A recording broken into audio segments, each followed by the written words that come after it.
মৰমৰ ছাত্ৰ ছাত্ৰীসকল, সমাজ বিজ্ঞান পাঠলৈ তোমালোকক পুনৰ স্বাগতম জনাইছোঁ। আজি আমি এটা নতুন পাঠ আলোচনা কৰিম। পাঠটোৰ নাম হৈছে বৈদিক সভ্যতা, পাঠ নং 13। পাঠটোত আমি আলোচনা কৰিবলগীয়া বিষয়সমূহ হৈছে আৰ্যসকলনো কোন, তেওঁলোক ক'ৰ পৰা আহিছিলে, তেওঁলোকৰ মূল বাসস্থান ক'ত আছিলে, তেওঁলোকৰ উপাস্য দেৱতা, বেদ ৰচনা, তেওঁলোকৰ জীৱিকা আৰু স্থানীয় লোকৰ লগত তেওঁলোকৰ সম্পৰ্ক, পৰিয়াল আৰু সমাজ ব্যৱস্থা, এই সম্পৰ্কে আজিৰ পাঠত আমি আলোচনা কৰিম। বৈদিক সভ্যতা পাঠটোৰ লগতে তাৰ অৰ্থ সংযোগ হৈ আছে। বৈদিক সভ্যতা অৰ্থাৎ এই সভ্যতাতে বেদৰ সৃষ্টি হৈছিলে। বেদৰ লগত সংগতি ৰাখিয়ে এই সভ্যতাৰ নাম দিয়া হ'ল বৈদিক সভ্যতা। প্ৰায় ৩৫০০ বছৰমান আগতে, প্ৰায় ১৫০০ খ্ৰীষ্টপূৰ্বত ভাৰতৰ উত্তৰ পশ্চিম দিশৰ পৰা কিছুমান পশুপালক মানুহে দলে দলে আহি ভাৰত উপমহাদেশত সোমাইছিলহি। আগৰ পাঠত আমি আলোচনা কৰিছিলোঁ যে উত্তৰ পশ্চিম সীমান্তত থকা সিন্ধু নদীৰ উপত্যকাত এটা নগৰীয়া সভ্যতাই গঢ় লৈ উঠিছিল আৰু কালক্ৰমত সেই সভ্যতাৰো পতন হৈছিল। অৱশ্যে পতন হৈছিল যদিও তাৰ ওচৰ পাজৰৰ গাঁও অঞ্চলত স্বাভাৱিক জীৱন যাত্ৰা চলি আছিল। নতুনকৈ অহা এই লোকসকলে ক্ৰমান্বয়ে সিন্ধু উপত্যকা অৰ্থাৎ সপ্ত সিন্ধু অঞ্চলত বাস কৰিছিলে আৰু এই লোকসকলে নিজকে আৰ্য বুলি পৰিচয় দিছিল। এই আৰ্যসকলে গঢ়ি তোলা সভ্যতাটোকে ইতিহাসত বৈদিক সভ্যতা বা বৈদিক যুগ বুলি কোৱা হয়। ইতিহাসবিদসকলে বৈদিক সভ্যতা বা বৈদিক যুগৰ আনুমানিক সময় খ্ৰীষ্টপূৰ্ব ১৫০০ৰ পৰা খ্ৰীষ্টপূৰ্ব ৬০০ বুলি ধাৰণা কৰিছে।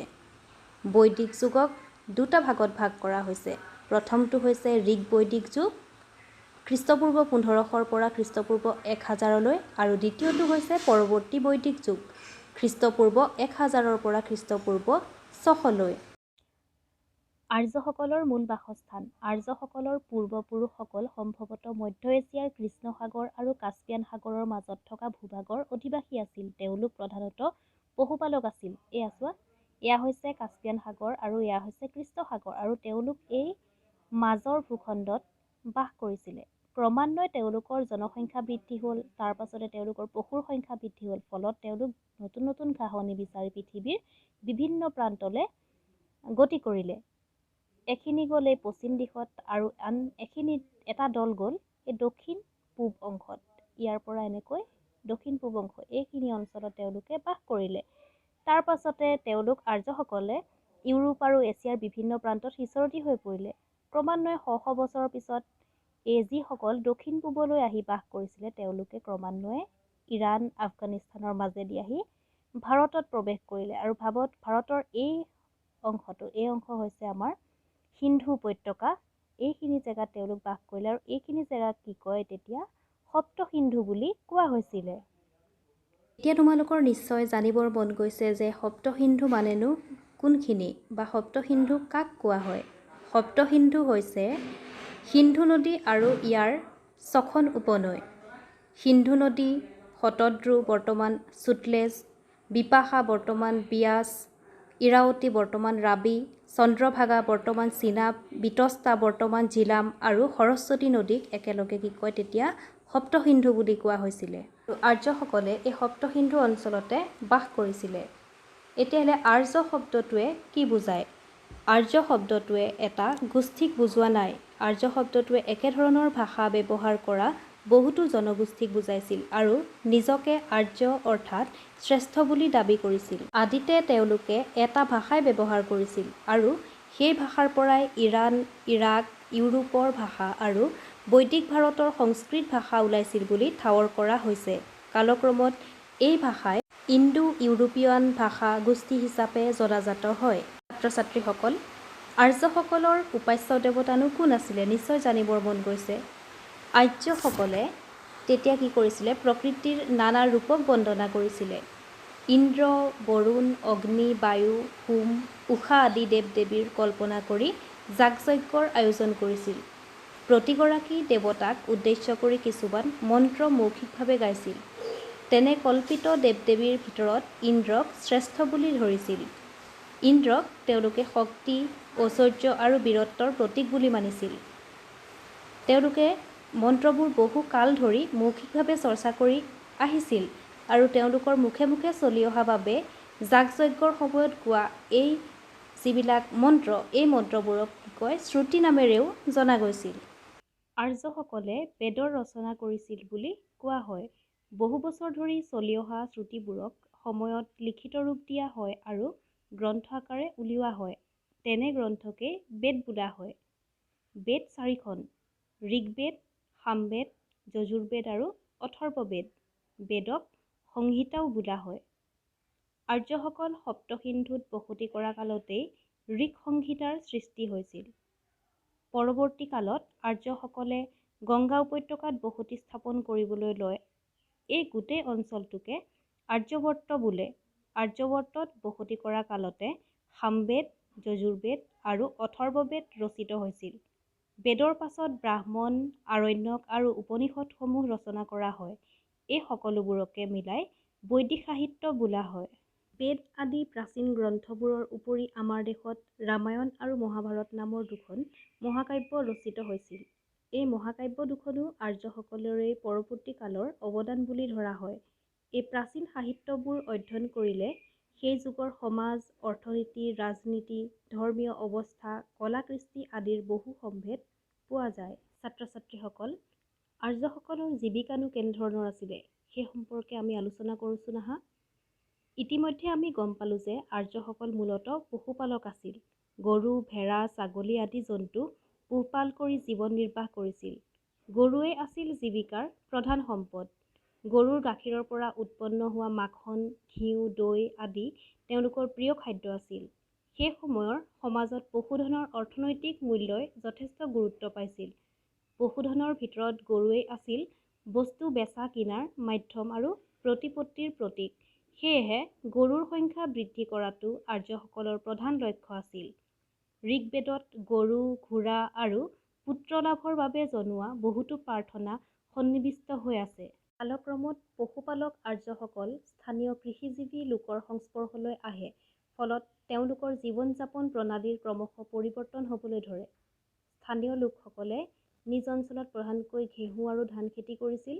তেওঁলোকৰ সংস্পৰ্শলৈ আহি আৰ্যসকলেও জ-ধানৰ খেতিৰ উপৰিও ঘেঁহু, ধান, মাহ, তেলজাতীয় শস্য আদিৰ খেতি কৰিবলৈ আৰম্ভ কৰিলে।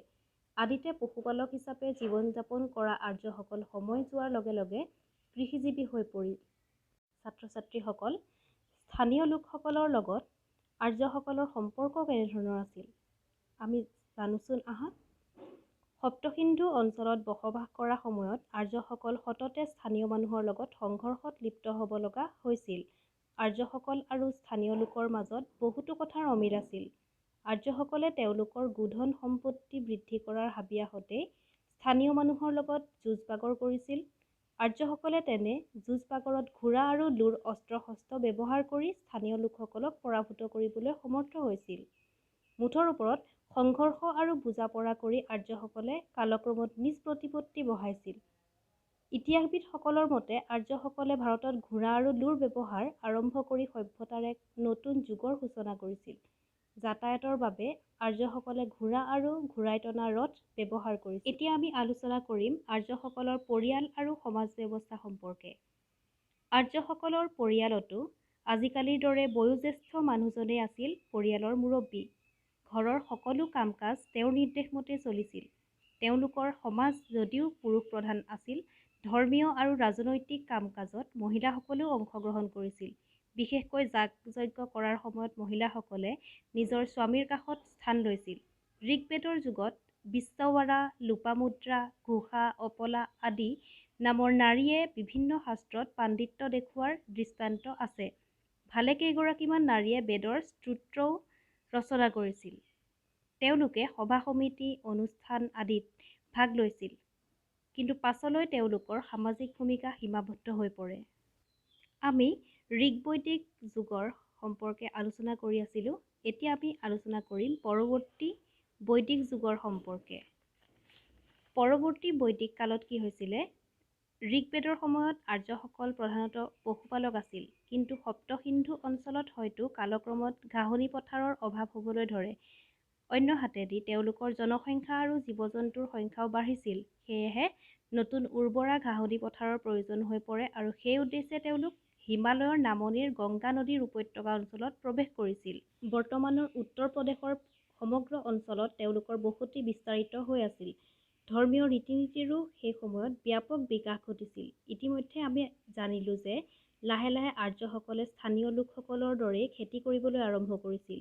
সেয়ে পৰিয়ালবোৰে এতিয়া গাঁও পাতি বসবাস কৰিবলৈ বাধ্য হ'ল আৰু এনেদৰে একোখন জনপদ সৃষ্টি হ'ল। এই বিষয়ে তোমালোকে পাছৰ পাঠত ভালদৰে জানিব পাৰিবা। কৃষিকাৰ্য কৰিবলৈ আৰম্ভ কৰাৰ লগে লগে কি হ'ল, আৰ্যসকলৰ বেছি মাটিৰ প্ৰয়োজন হ'ল আৰু তেওঁলোকে কি কৰিলে, জনপদসমূহ মানে কাষৰ জনপদসমূহো দখল কৰিবলৈ আৰম্ভ কৰে। এনেদৰে জনপদসমূহৰ সীমা আৰু শক্তি বাঢ়িল, ফলত ৰজা প্ৰথাৰো সৃষ্টি হ'ল। আৰু ৰজাক অধিক শক্তিশালী কৰিবলৈ দেৱতাৰ কৃপা বিচাৰি ব্ৰাহ্মণসকলে যাগ-যজ্ঞৰো ব্যাপক আয়োজন কৰিবলৈ আৰম্ভ কৰিলে। ক্ৰমান্বয়ে কৰ্ম অনুযায়ী মানুহৰ বৰ্ণ বিভাজনো ঘটিল। সময়ত বৰ্ণ আৰু জাতিভেদ প্ৰথাৰো আৰম্ভ হৈছিল। ছাত্ৰ-ছাত্ৰীসকল, আশা কৰিছোঁ তোমালোকে ভালদৰে পাঠটো বুজি পাইছা। এতিয়া তোমালোকক কেইটামান গৃহকৰ্ম দিয়া হৈছে। পাঠটো ভালদৰে আকৌ এবাৰ পঢ়ি গৃহকৰ্ম কেইটা কৰিবা বুলি আশা কৰিলোঁ। আজিলৈ ইমানতে সামৰিছোঁ। পাছৰ ভিডিঅ'টোত এটা নতুন পাঠ আমি আলোচনা কৰিম। ধন্যবাদ।